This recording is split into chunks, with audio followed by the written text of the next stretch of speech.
ಮೀಸಲಾತಿ ಹೋರಾಟದ ವೇಳೆ ಹೋರಾಟಗಾರರ ಮೇಲೆ ಗೋಲಿಬಾರ್ ಮಾಡಲು ಸಂಚು ಮಾಡಿದ್ರು. ಪೊಲೀಸರು ಜಯಮೃತ್ಯುಂಜಯ ಸ್ವಾಮೀಜಿಗಳನ್ನ ಮುಗಿಸಲು ಪ್ಲಾನ್ ಮಾಡಿದ್ರು.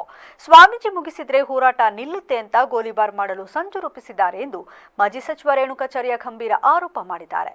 ದಾವಣಗೆರೆಯಲ್ಲಿ ಸುದ್ದಿಗೋಷ್ಠಿ ನಡೆಸಿ ಮಾತನಾಡಿದ ಅವರು, ಚೆನ್ನಮ್ಮ ವಂಶಸ್ಥರ ಮೇಲಿನ ಲಾಠಿಚಾರ್ಜ್ ಮಾಡಿರುವುದನ್ನು ಖಂಡಿಸಬೇಕು. ಇಲ್ಲವಾದರೆ ನಮಗೂ ಕೂಡ ಉಳಿಗಾಲವಿಲ್ಲದಂತಾಗುತ್ತೆ. ನಾವು ಪಂಚಮಸಾಲಿ ಸಮುದಾಯದ ಜೊತೆ ಗಟ್ಟಿಯಾಗಿದ್ದೇವೆ. ಸಮುದಾಯದ ಮೇಲಿನ ದಾಳಿಯನ್ನ ಎಲ್ಲ ಮಠಾಧೀಶರು ಖಂಡಿಸಬೇಕು ಎಂದರು.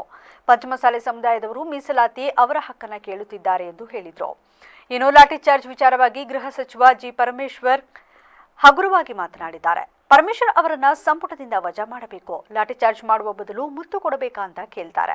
ಅವರು ಮುತ್ತು ಕೊಡು ಅಂತ ಕೇಳಿದಾರಾ? ಹೋರಾಟಗಾರರು ಇರುವಲ್ಲಿಗೆ ಹೋಗಿ ಅವರ ಮನವಿಯನ್ನ ಕೇಳಬೇಕಿತ್ತು ಎಂದ ಅವರು, ಆರ್ಎಸ್ಎಸ್ನವರು ಹೋರಾಟದಲ್ಲಿ ಕಲ್ಲು ತೂರಿದ್ದಾರೆ ಎಂಬ ಕಾಶಪ್ಪನವರ ಹೇಳಿಕೆ ವಿಚಾರಕ್ಕೆ ಪ್ರತಿಕ್ರಿಯಿಸಿ, ಹೋರಾಟ ಹತ್ತಿಕ್ಕಲು ಅವರೇ ಕಲ್ಲು ತೂರಿರಬಹುದು.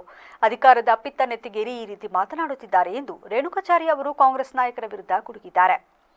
ಕಾಶಪ್ಪನವರೇ ಬಾರ್ಗೋಲು ಹಿಡಿದು ಪಾದಯಾತ್ರೆ ಮಾಡಿದ್ರಿ. ಬಾರ್ಗೋಲು ತೆಗೆಲೇ ಇಲ್ಲ, ಸೊಂಟಕ್ಕೆ ಸುತ್ತುಕೊಂಡಿದ್ರು.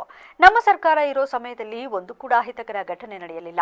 ಸ್ವಯಂ ಸೇವಕ ಸಂಘದವರು ದೇಶದ ಪರ ಕೆಲಸ ಮಾಡುತ್ತಾರೆ. ಕಾಶಪ್ಪನವರೇ, ನಿಮಗೆ ಇನ್ನೂ ಬೆಳೆಯುವ ಅವಕಾಶ ಇದೆ. ಈ ರೀತಿ ಮಾತನಾಡೋದು ಸರಿಯಲ್ಲ, ತಪ್ಪು. ನೀವು ಈ ಬಗ್ಗೆ ಕ್ಷಮೆ ಕೇಳಬೇಕು ಎಂದು ಕಿಡಿಕಾರಿದ್ರು.